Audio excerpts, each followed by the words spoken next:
Sobat Kairos yang dikasihi Tuhan kita Yesus Kristus, renungan firman Tuhan bagi kita saat ini tertulis dalam kitab Matius pasal 6 ayat 24.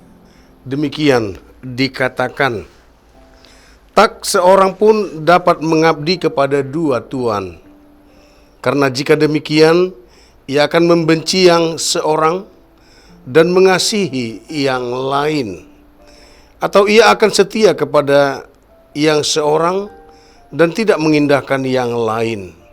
Kamu tidak dapat mengabdi kepada Allah dan kepada Mammon. Demikian firman Tuhan. Sahabat yang dikasihi Tuhan kita Yesus Kristus, Mammon berasal dari kata matmon, yaitu bahasa Ibrani, artinya uang atau harta.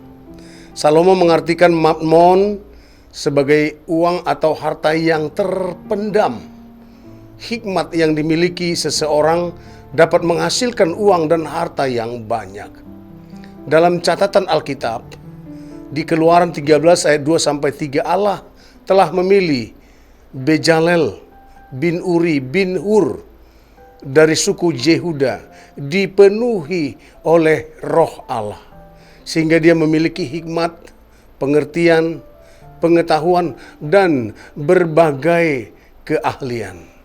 Bezalel adalah orang yang mampu mendesain sebuah rumah yang megah dan indah. Ia juga dapat membentuk batu menjadi permata yang mahal. Kemampuannya ini menunjukkan bahwa Roh Allah tidak hanya hadir bagi para nabi atau para pengkhotbah. Seperti kata Salomo, orang berhikmat akan memenuhi banyak uang dan harta dalam rumahnya. Akan tetapi setelah Bezalel memiliki banyak uang dan harta, dia hidup dalam kemewahannya. Dia memuaskan hawa nafsunya dengan uang dan hartanya. Dia lupa bahwa semua itu berasal dari Allah. Akhirnya dia memperilah hartanya.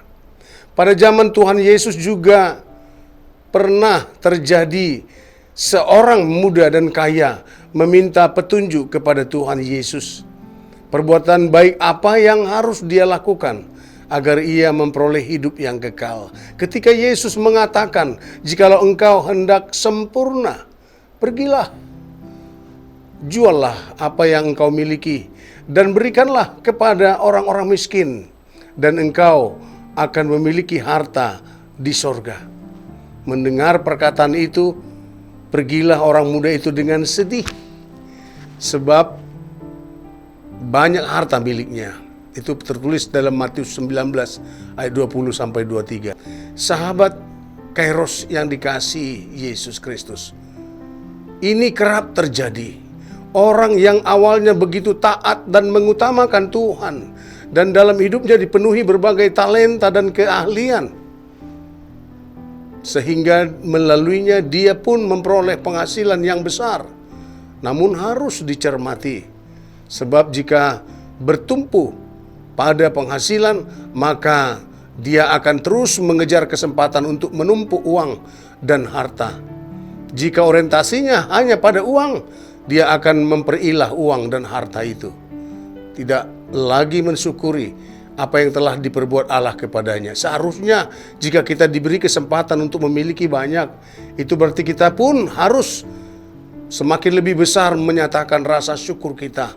Dan semakin banyak orang yang merasakan apa yang bisa dimilikinya dan diperolehnya dari apa yang kita lakukan, seperti talenta yang ada pada kita, sehingga semuanya memuliakan nama Tuhan. Tetap semangat, Sobat Kairos. Tuhan Yesus memberkati. Amin.